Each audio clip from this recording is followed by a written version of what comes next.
बचपन में जब मूवी के स्टार्टिंग में जब ये औरत दिखाई देती थी तो समझ में आने वाला था कि मूवी बहुत ही ऑसम आने वाली है। 2002 में जब स्पाइडरमैन की पहली मूवी रिलीज हुई तो बच्चा बच्चा स्पाइडरमैन का फैन हो गया। आयरन मैन, थॉर और हल्क से पहले सबके दिल में स्पाइडरमैन राज किया करता था। जब भी स्पाइडरमैन की मूवी टीवी पे आती थी तो चिल्ला के बोला करता था स्पाइडरमैन। पेरेंट्स शॉक में आके बोलते थे इसको क्या हो गया। भाई हम तो स्पाइडरमैन के फैन तब से हैं। स्पाइडरमैन फार फ्रॉम होम ये मूवी रिसेंटली थिएटर में रिलीज हुई है और इस मूवी ने थिएटर में आते ही हंगामा मचा दिया है। इसीलिए इस मूवी रिव्यू के अंदर भर भर के स्पॉयलर्स है। अगर मूवी देखी नहीं है तो देख के आ जाइए।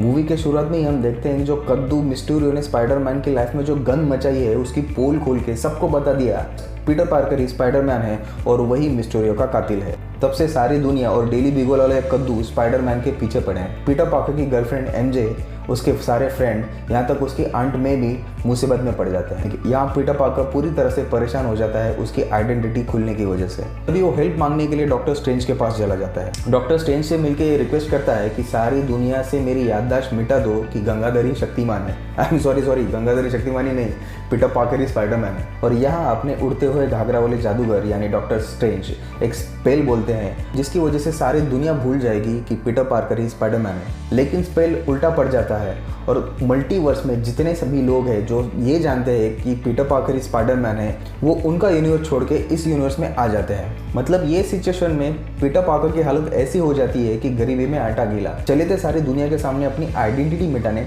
लेकिन वो उल्टा अलग अलग दुनियाओं से विलन्स आने लगे जो स्पाइडरमैन को जानते हैं।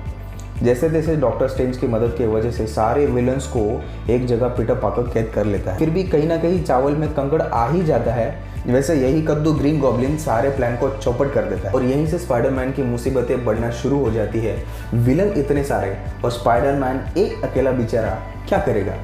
वहीं अगर स्पाइडरमैन के सारे दुश्मन दूसरी यूनिवर्स से इस यूनिवर्स में आ सकते हैं तो बाकी के स्पाइडरमैन क्यों नहीं आ सकते। बिल्कुल ऐसा ही होता है और दूसरे यूनिवर्स से बाकी के स्पाइडरमैन भी आ जाते हैं इस यूनिवर्स में सारे कद्दू विलन से लड़ने के लिए। इससे ज़्यादा कुछ बताऊंगा नहीं क्योंकि इस तरह की मूवी देखने का मज़ा सिर्फ थिएटर के अंदर ही आता है। अच्छा चलो एक और स्पॉइलर दे ही देता हूँ। मैथ्यू मॉडॉक याद है, नेटफ्लिक्स वाला डेयरडेविल, वो भी ऑफिशियली अब MCU मूवीज़ का हिस्सा है। मतलब ये मूवी समझ लो ऐसी बनाई है कि दुनिया भर में जितने भी स्पाइडरमैन के फैंस हैं वो क्या चाहते हैं, एक ही मूवी में सारे स्पाइडरमैन्स को डाल दिया। एक ही मूवी में सारे स्पाइडरमैन्स के विलन को डाल दिया। मैथ्यू मॉडॉक यानी डेयरडेविल के बहुत सारे फैंस हैं।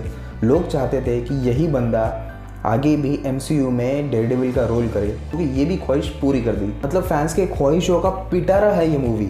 जब भी तीनों स्पाइडरमैन स्क्रीन पे एक साथ दिखाई देते हैं तो लोग इतना थिएटर में हंगामा करते थे कि कुछ भी सुना ही नहीं देता।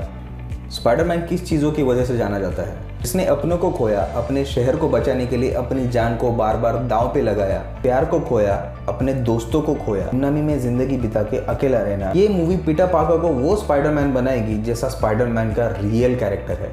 पीटर पार्कर को हमेशा ये मेंटोर की जरूरत पड़ी है, कभी आयरन मैन, कभी डॉक्टर स्ट्रेंज, लेकिन ये मूवी पीटर पार्कर के अंदर ऐसी ऐसी चीजें भरेगी जिससे स्पाइडरमैन खुद के डिसीजंस खुद लिया करेगा। इसी की वजह से लोगों को ये मूवी बहुत ही ज्यादा पसंद आने वाली है। हो सकता है लोग ये मूवी देखने बार बार थिएटर्स में जाएं क्योंकि मूवी स्टोरी से लेके विजुअलाइजेशन तक इतनी आउटस्टैंडिंग लगती है जिसका मजा आप टीवी पे या मोबाइल पे कभी ले ही नहीं सकते।